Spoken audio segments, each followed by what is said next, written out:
Bien, respecto a la sentencia proveniente de la Corte Constitucional del Ecuador, signada con el número 2006-18-EP/2024, saltan a la luz sobre todo dos problemas que yo los considero fundamentales. El primero de ellos es que a raíz de esta sentencia proveniente del máximo organismo de interpretación constitucional de nuestro país, se establece tácitamente una reforma al reglamento a la Ley Orgánica del Servicio Público, pues el artículo 18 de dicha normativa, de dicho cuerpo legal, establece de forma clara lo siguiente: excepciones de nombramiento provisional. Se podrá expedir nombramientos provisionales en los siguientes casos. Literal C: para ocupar un puesto cuya partida estuviere vacante hasta obtener al ganador del concurso de méritos y oposición. ¿Por qué considero que existe aquí una derogación tácita a este artículo, literal del reglamento a la Ley Orgánica del Servicio Público? Pues es claro que el caso que motivó la sentencia en análisis se refiere a que una trabajadora de cierto instituto del sector público contaba con un nombramiento provisional, pero este se terminó o se dio por terminado debido a que ya se tenía a la ganadora de aquel nombramiento, la cual fue tal después de haberse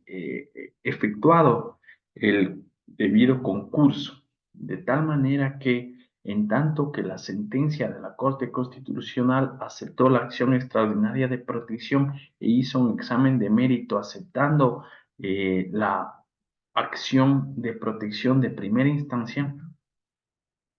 lo que hizo es derogar entonces o reformar por lo menos a este artículo 18 de la Ley Orgánica del Servicio Público. Y lo hizo de una manera que no queda del todo clara, lo cual nos da a entender que hay un segundo problema jurídico.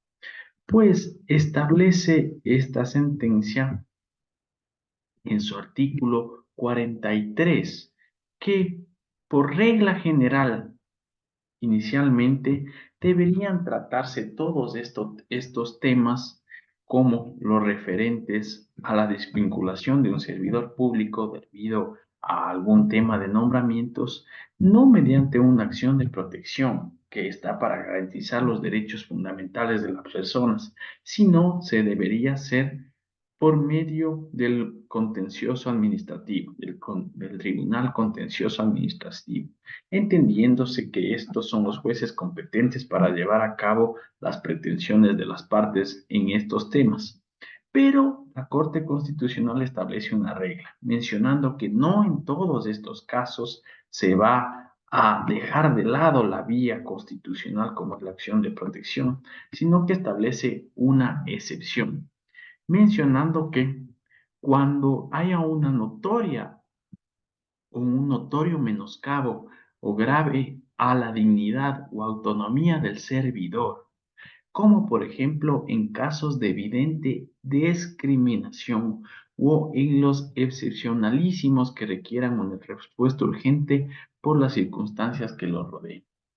De esta manera, con esta excepción que plantea la Corte Constitucional para que los problemas de esta índole sí sean abarcados mediante la acción de protección, lo hace de una manera que es totalmente subjetiva, lo cual considero yo un enorme problema para los jueces competentes en esta clase de procedimientos, pues será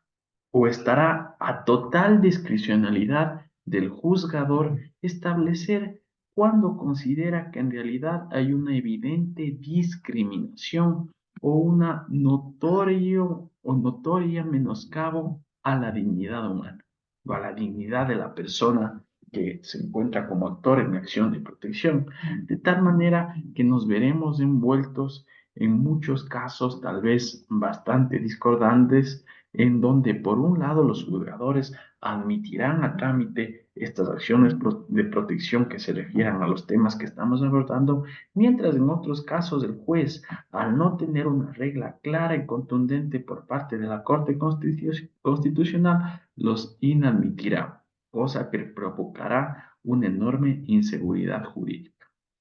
A su vez, otro de los problemas que considero que nacen a raíz de esta acción extraordinaria de protección resuelta por la Corte Constitucional